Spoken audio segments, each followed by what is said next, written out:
For more analysis, let's go to Brasilia and speak to Marco Coimbra. He's a columnist and the chair of the Economic Freedom Foundation. Marco, it's good to have you on this news hour. Now, you tweeted that it's time for unity, moderation, dialogue and reforms.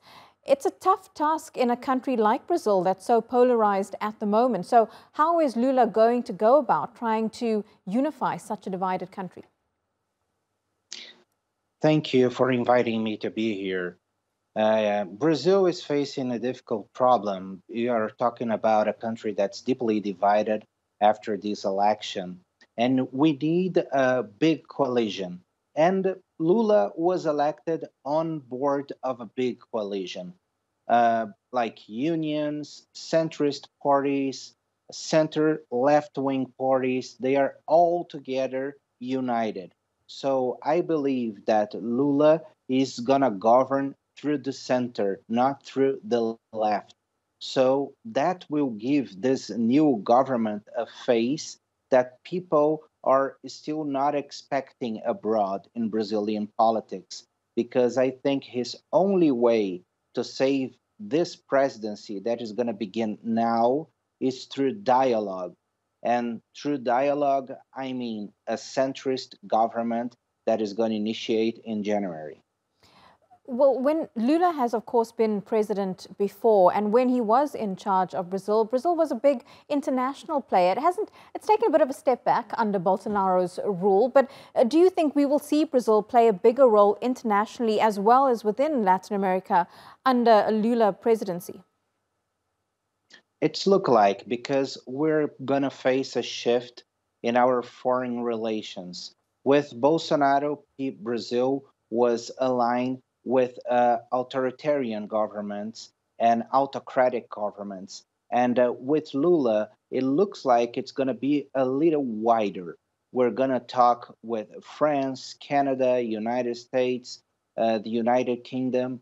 It looks like that Brazil is going to take a step back on the position that the country was going, and it's going to face a brutal shift.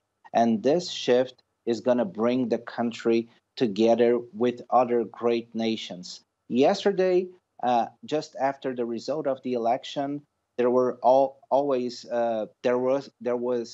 already messages from the White House, from the European Union, from the Canadian government, from France, and that signalizes that the new Brazilian government was going to have a dialogue with those countries abroad. It's been less than 24 hours since this result was announced. We have still not heard from the incumbent Jair Bolsonaro. There had been concerns that he would not give up power easily. He has not conceded defeat. What do you think he's going to do next? Do you think he's going to take this to the courts and contest the result, which was very close?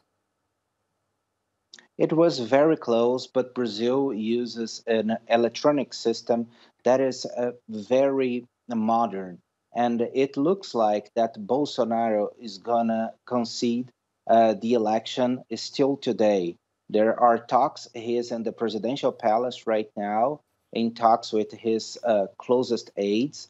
But yesterday, the electoral court, when they told the country the result of the election, he was surrounded by the Chief Justice of the Supreme Court and the Senate President.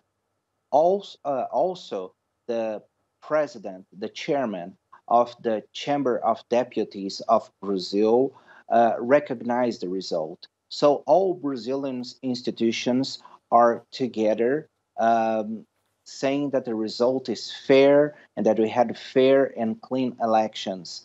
And we had the OAS in Brazil.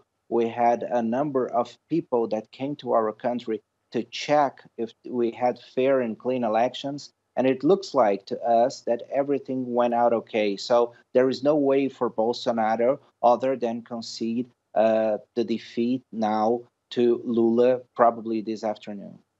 Marco Coimbra, really good to get your analysis on those elections live to us there from Brazil's capital. Thank you, Marco.